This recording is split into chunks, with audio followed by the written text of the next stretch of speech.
un message, un texte, une pensée, une prédication, un sermon. Et le titre de celui-ci, c'est « Le Dieu de l'égalité » ou encore « Le Dieu de l'impartialité », si vous voulez le traduire ainsi. Et en préparant cette pensée, je me suis dit, mais comment je vais faire? Puisque ce n'est pas quelque chose qu'on découvre très facilement dans les Écritures. Alors j'ai cherché, j'ai fouillé, comme dit cette chanson. Et j'ai réalisé qu'à travers les Écritures, bien que cela semble ne pas être, la parole de Dieu est truffée, est remplie de passages où il annonce l'égalité entre ses enfants. Et il va même plus loin, car si nous regardons dans le livre de Matthieu et nous citons ce texte assez souvent, le Dieu Tout-Puissant fait lever le soleil sur les... Oh, gloire à Dieu! Donc, nous allons laisser de côté ce matin cette partie-là, nous allons nous concentrer sur nous. Gloire au Seigneur. Dans le chapitre 10 du livre de Romains, nous pouvons lire ceci. Il n'y a aucune différence en effet, entre le juif et le grec, puisqu'ils ont tous un même Seigneur qui est riche pour tous ceux qui l'invoquent. Je reprends. Il n'y a aucune différence, en effet, entre le juif et le grec, puisqu'ils ont tous un même Seigneur. Alléluia. Qui est riche pour tous ceux qui l'invoquent. Alléluia. Mais avant de poser des mots sur ce que nous allons voir ce matin, je voudrais qu'on fasse une autre lecture dans le livre de Galates au chapitre 3, le verset 26. Galates chapitre 3, verset 26 nous dit « Car vous êtes tous fils de Dieu par la foi en Jésus-Christ. » Amen. Vous êtes tous fils de Dieu par la foi en Jésus-Christ. Et le verset 27 qui suit dit ceci. Vous tous qui avez été baptisés en Christ, vous avez revêtu Christ. Amen.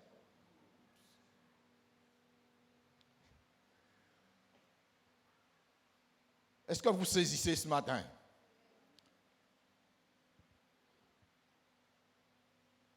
Tous ceux qui ont été baptisés, alléluia, en Christ, ont revêtu Christ.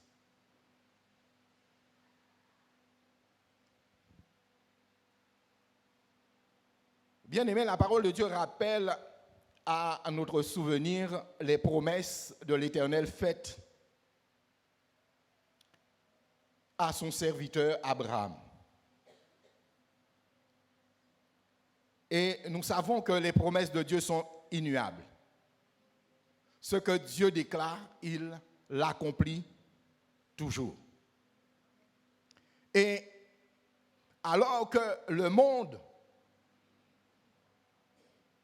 venait de subir, après quelques années, peut-être même quelques siècles, un tournant explosif dans la vie de l'homme, Dieu rencontre un homme, Abraham, et il conclut une alliance avec lui. Et il lui fait la promesse que toutes les familles de la terre seront bénies en sa postérité.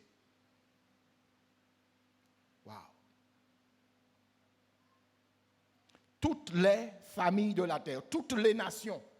Dans toutes les nations, les familles de la terre seront bénies dans la postérité d'Abraham. Vous savez, à partir de cette déclaration,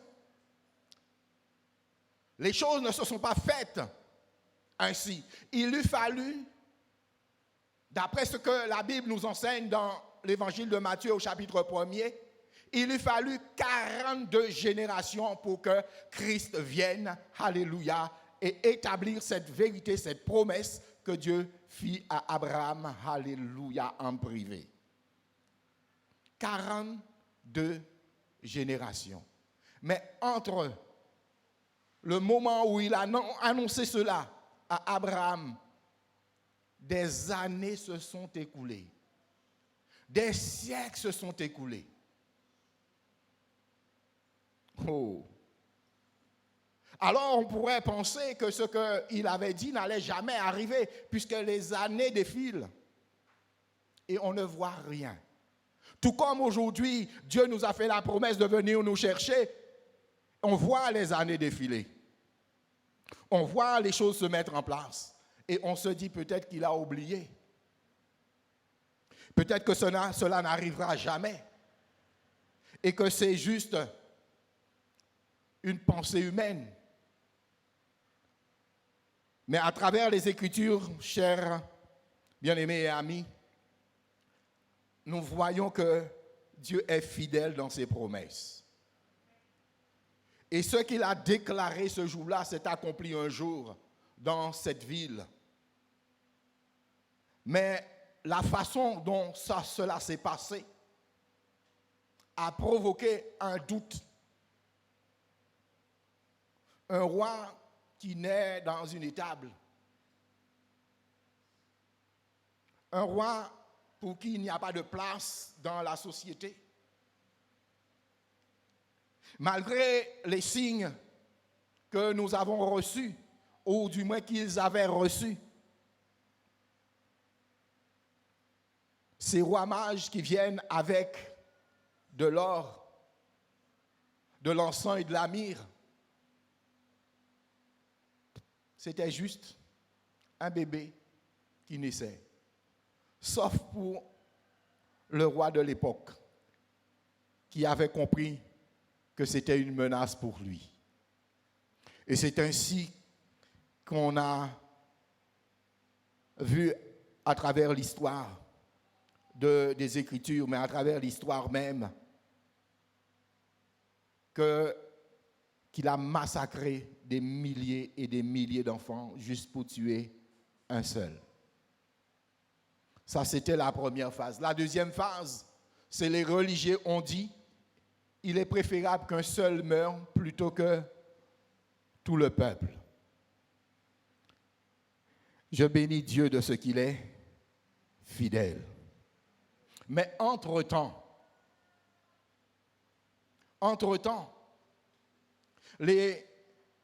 Jacob et ses fils sont partis en captivité en Égypte. Entre-temps, Jacob et ses fils se sont multipliés. Entre-temps, Jacob et ses fils remplissent complètement l'Égypte. Et le roi égyptien prend peur. Et là débute encore une phase très difficile. 430 ans après, il y a ce qu'on appelle l'Exode. Et sur le mont Sinaï, le peuple de Dieu reçoit, alléluia, la loi. Notre sœur a lu une partie ce matin et je m'en réjouis. Bien que nous ne soyons pas sous la loi, parce que la loi n'a pas la foi, mais la loi dit qu'il faut vivre par elle. C'est-à-dire, si tu ne mets pas en pratique la loi, tu meurs. Car la loi n'a pas de foi. Mais nous devons, alléluia, pratiquer les œuvres qui étaient dans la loi. Car la foi sans les œuvres est morte. C'était juste une parenthèse. Donc, 430 ans après, sur le mont Sinaï, une loi est donnée à ce peuple. Et dans cette loi, il y a tout ce qui contribue à leur vie sur terre. Loi sociale, loi religieuse, loi politique, loi économique, il y a tout dedans. Mais cette loi était juste un précepteur, un pédagogue pour nous conduire à cette promesse de Dieu qui est Jésus-Christ. Seulement, les Hébreux, pour la grande majorité, ne l'ont pas reconnu et l'ont rejeté. Celui qui avait cette mission suprême de sauver l'humanité est mis de côté. Dieu soit loué à tous ceux qui l'ont reçu. Il a donné le pouvoir de devenir enfants de Dieu, lesquels sont nés, alléluia. Oh, lesquels sont nés. Celui qui est baptisé en Christ, alléluia, a revêtu Christ. Que son nom soit béni. Continuons notre lecture toujours dans Galates, le chapitre 3. Galates, chapitre 3. Et lisons au verset 22.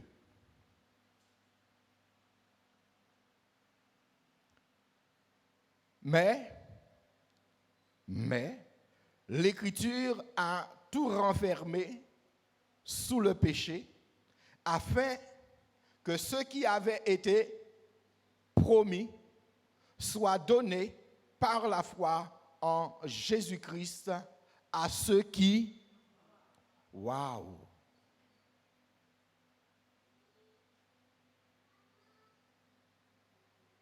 Mais l'Écriture a tout renfermé sous le péché, afin que ce qui avait été promis soit donné par la foi en Jésus-Christ à ceux qui croient. Amen.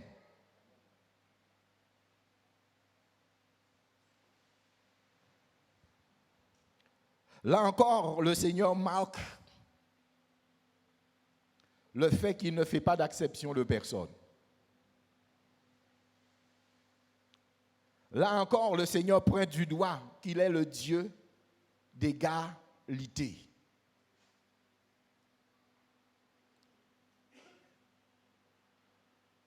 Pourquoi? Parce qu'il a fait une promesse au départ. Et cette promesse, c'est toutes les familles de la terre. Donc Dieu ne peut pas se renier lui-même. Dieu ne peut pas, alléluia, gloire à ton nom, se repentir de ce qu'il a déclaré. Dieu ne peut pas passer à côté de cette déclaration. Il est Dieu. Donc, il déclare que tous nous sommes logés à la même enseigne. Que son nom seul soit béni. Nous continuons. Dans Romains, le chapitre 11, le verset 32,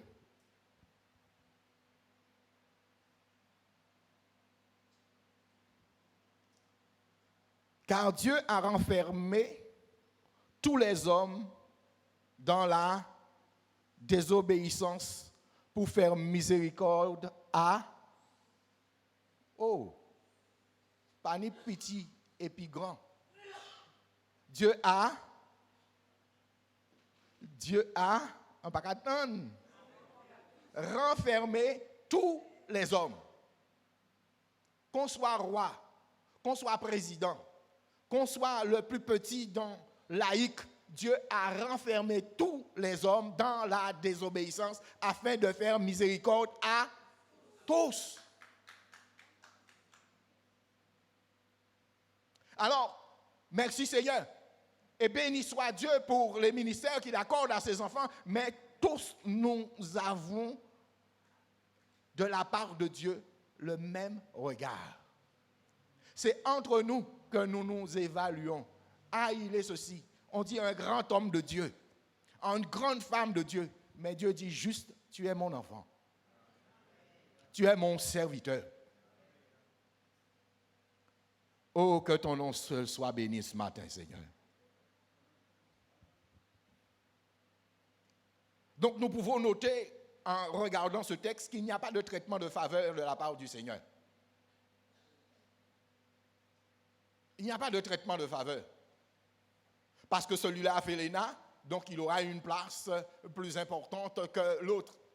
Non, tous, petits et grands. Et nous découvrirons tout à l'heure dans l'Ancien Testament quelques passages qui montrent bien que le Seigneur est juste. Alléluia. Qu'il est impartial. Galates, le chapitre 3, le verset 28, nous dit ceci. Il n'y a plus ni juif, ni grec, il n'y a plus ni esclave, ni libre, il n'y a plus ni homme, ni femme, car tous vous êtes en Jésus-Christ. Amen. Pour la petite histoire, ne pense pas quand, après ton décès, tu vas rencontrer ta femme là-haut ou ton mari, ou encore ton enfant. C'est bien de pleurer sur la terre quand il décède, mais une fois le décès acté, il n'y a plus mon mari, ma femme, mon enfant. C'est un esprit. Alléluia, et puis c'est tout. Je préfère vous avertir, parce que des fois, il y en a qui pensent qu'ils vont rencontrer mon mari que j'ai aimé sur la terre. D'autres disent, je ne veux pas d'autres personnes dans ma vie. Il est parti. Et c'est jusqu'à la mort, le Seigneur dit. Après la mort, c'est fini. Même s'il y a beaucoup d'amour. Je comprends. Et j'ai déjà vécu cela, mes bien-aimés. Alors, je sais de quoi je parle. On a beau aimer son père, sa mère, mais une fois qu'il est parti, il est parti. Donc, au verset 29, il nous est dit ceci. Et si vous êtes à Christ, vous êtes donc de la descendance d'Abraham, héritier de la promesse. Waouh!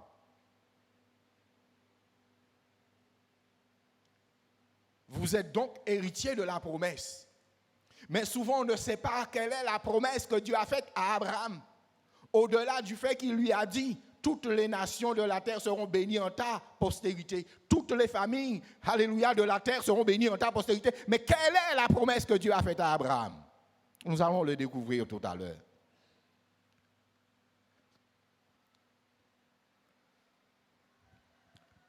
« 1 Corinthiens chapitre 12, verset 12. 1 Corinthiens chapitre 12, verset 12.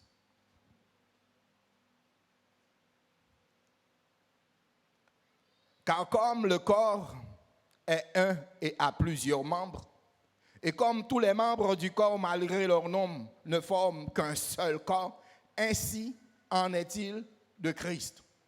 Pour tous ceux qui ont fait une sté, ils ont dû apprendre ce verset par cœur. Mais quel est le message? Le message dans ce texte, c'est qu'il n'y a pas de différence entre les enfants de Dieu. Que je sois un œil ou que tu sois un doigt dans la main, nous avons la même valeur dans le corps de Christ. Voici le message qui est développé dans ce passage. Éphésiens chapitre 6, verset 9. Je vous fais, ça ne m'arrive pas souvent, mais je vous fais feuilleter la Bible ce matin. Éphésiens 6, 9 nous dit ceci. Et vous, maîtres, agissez de même à leur égard. Abstenez-vous de menaces, sachant que leur maître est le vôtre. Alléluia. Que leur maître est aussi. Alléluia. Que toi, en tant que maître, tu as un maître qu'on appelle Jésus et qu'il est aussi leur maître. Oh, gloire à Dieu. Votre maître est dans les cieux et que devant lui, il n'y a point de favoritisme. Gloire au Seigneur. Romains 2, verset 11. Car devant Dieu, il n'y a point de favoritisme. Amen. C'est clair, c'est net, c'est propre, c'est sans appel. Il n'y a pas photo finish. Alléluia. Alors, qu'est-ce que nous pouvons retenir? Nous pouvons retenir ce matin que sur chacun de nous, Dieu a posé un regard particulier. Que sur chacun de nous, Dieu a posé une mission. Et cette mission est accompagnée d'une onction particulière. Je voudrais juste faire un détour par l'Ancien Testament, le livre des Proverbes, le chapitre. Le riche et le pauvre se rencontrent. C'est l'Éternel qui les a fait, l'un et l'autre.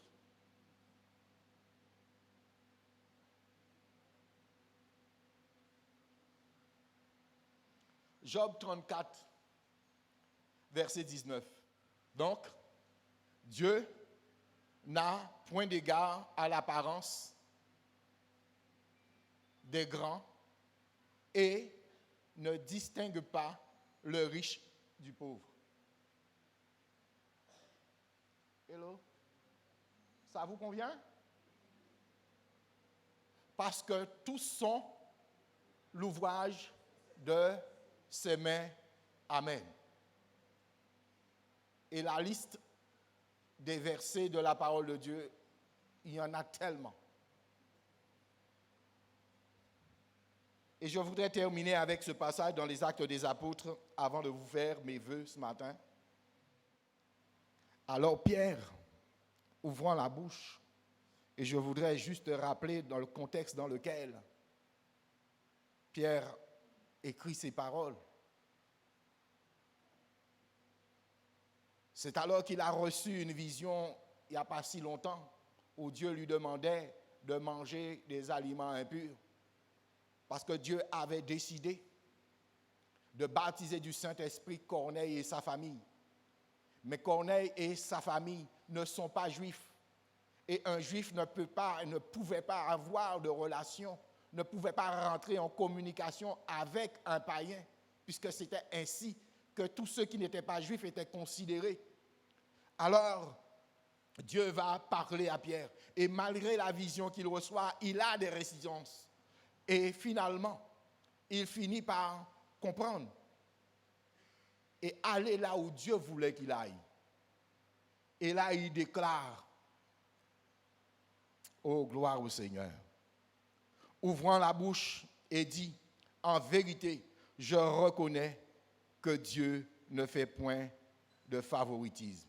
Qu'on soit juif ou qu'on soit grec, qu'on soit pauvre ou qu'on soit riche, qu'on soit intelligent ou qu'on soit illettré ou analphabète, Dieu ne fait pas de favoritisme.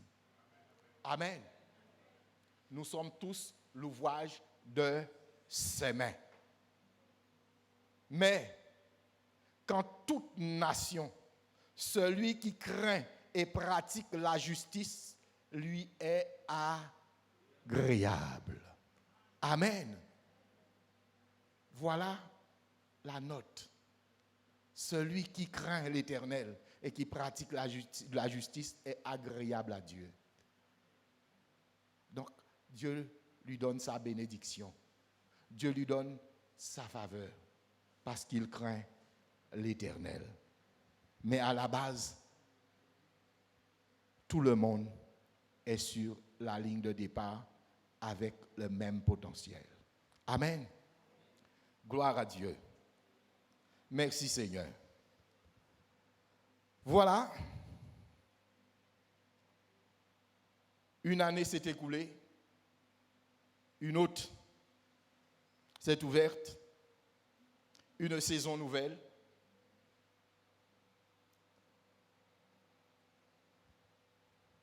Où je crois pour ma part que nous sommes appelés à pratiquer les œuvres qui ont été préparées d'avance pour nous par le Père.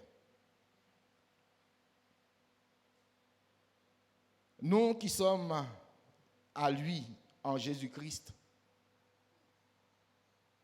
nous sommes justifiés par la foi. Et la promesse faite à Abraham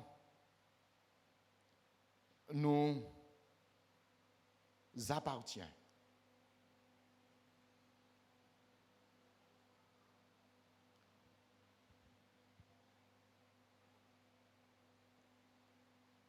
Romains, chapitre 4.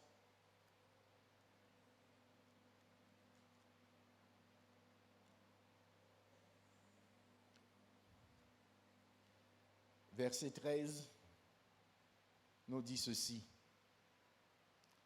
En effet, ce n'est pas par la loi que l'héritage du monde a été promis à Abraham ou à sa postérité. C'est par la justice de la foi. Car si les héritiers le sont par la loi, la foi est vaine et la promesse est annulée. Car la loi produit la colère, et là où il n'y a point de loi, il n'y a point non plus de transgression. C'est pourquoi les héritiers le sont par la foi. Pour que ce soit par grâce, afin que la promesse soit assurée à toute la postérité, non seulement à celle qui est sous la loi, mais aussi à celle qui a la foi d'Abraham, notre Père, à tous, selon qu'il est écrit. Amen. Et ma dernière bénédiction se trouve dans le livre de Joël, au chapitre 2, du verset 23, nous lisons ceci. Et vous, enfants de Sion, soyez dans l'allégresse et réjouissez-vous. Car il vous donnera l'appui en son temps. Il vous enverra l'appui de la première et de l'arrière-saison, comme autrefois. Les airs se rempliront de blé, et les cuves regorgeront de mou et d'huile.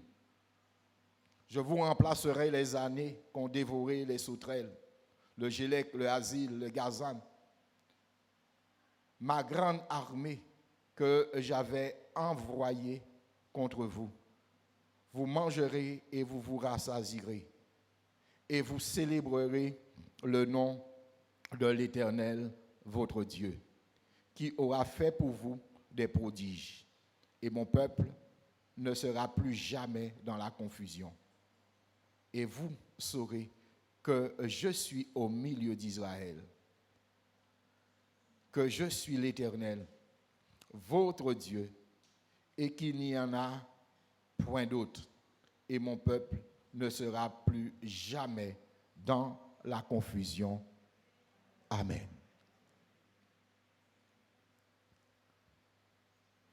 Gloire au Seigneur.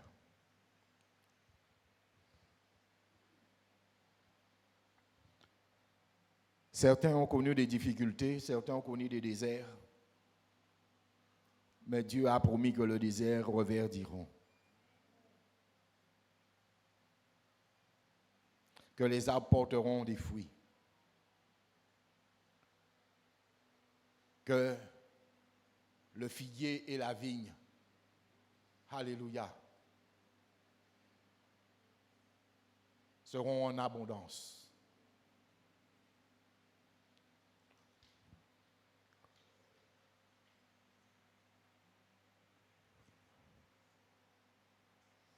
Je le dis et je le répète à nouveau en ce matin. Dieu s'est engagé et il ne faillira jamais.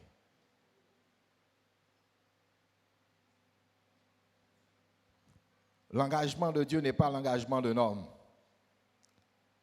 Et en cette nouvelle saison, mon vœu pour l'Église et pour chacun en particulier, c'est que nous puissions entrer dans le boulevard, alléluia, que nous a ouvert le Saint-Esprit. Que nous puissions décupler,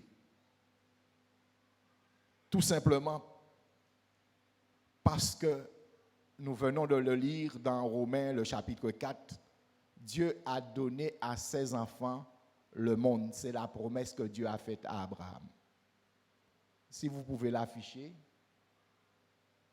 Romains, chapitre 4. Et je voudrais juste rappeler à votre souvenir, quand Jésus a été emmené par le Saint-Esprit sur ce haut sommet, le diable lui a proposé tous les royaumes de la terre.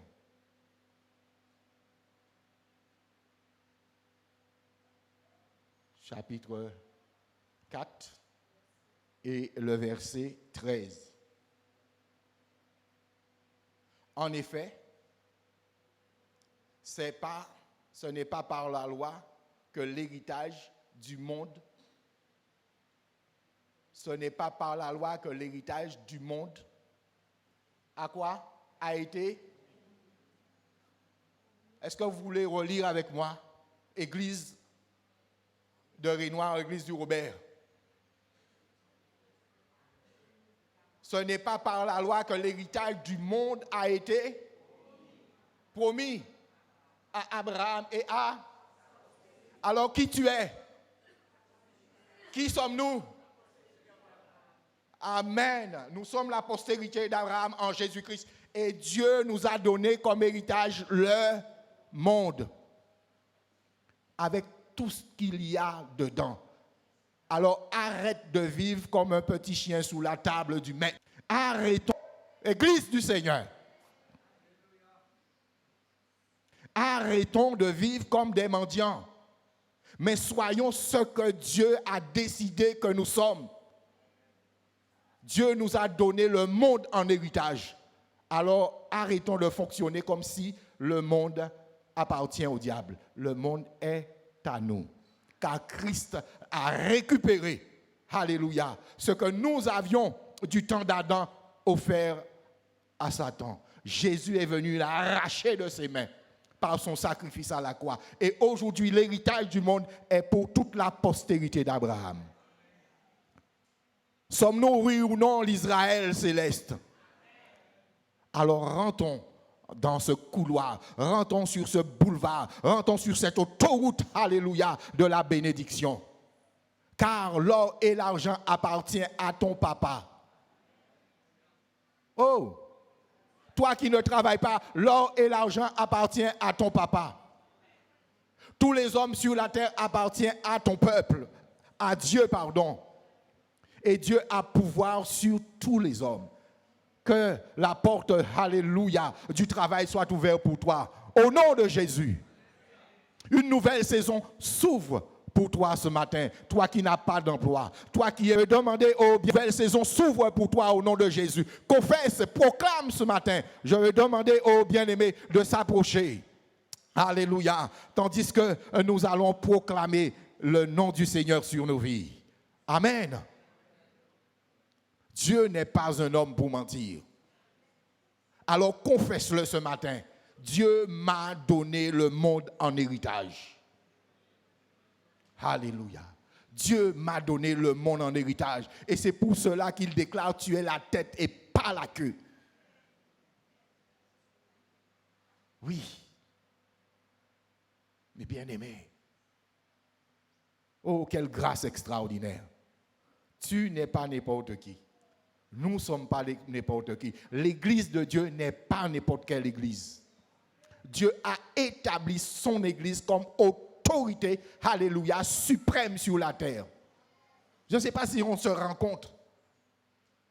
Et il va falloir qu'on arrête nos petits machins entre nous, mais que l'église du Seigneur réalise que Dieu l'a placé comme autorité sur le monde. Et qu'on arrête de laisser le diable faire ce qu'il veut. Le monde est aux enfants de Dieu. Ce n'est pas moi qui le déclare, c'est Dieu qui le déclare. Alléluia. Le monde. Oh, gloire à ton nom, Seigneur. Merci, Père.